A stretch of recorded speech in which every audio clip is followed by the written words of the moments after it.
సామాజిక న్యాయానికి champion Congress party. ఆ కాంగ్రెస్ పార్టీలో పుట్టి పెరిగిన వ్యక్తిగా నేను కానీ, గౌరవ మంత్రి లక్ష్మణ్ కుమార్ గారు కానీ ఎటువంటి దురుద్దేశాలు, మాకు పార్టీకి సంక్షేమం తప్ప ఇంకొకటి లేదు. జరిగినటువంటి ఒక అపోహ, వాటన్నిటి పట్ల నేను ఆ మాట అనకపోయినప్పటికీ దానికి పత్రికలో స్వీకరించినటువంటి ప్రకారంగా కొంత తన బాధపడినటువంటి మాటకు నేను క్షమాపణ కోరుతా ఉన్నా.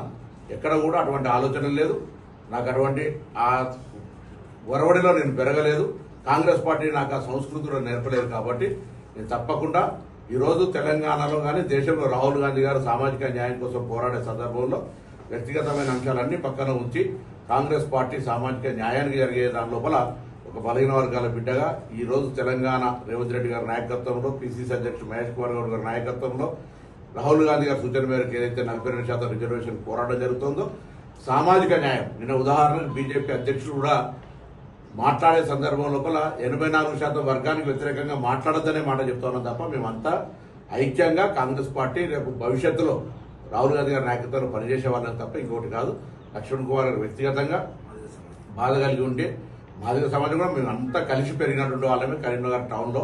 కాబట్టి అటువంటి ఎక్కడ కూడా ఆ అపోహ ఉండద్దు అనేటువంటి మాట నేను మరొకసారి ప్రత్యేకించి విజ్ఞప్తి చేస్తాను.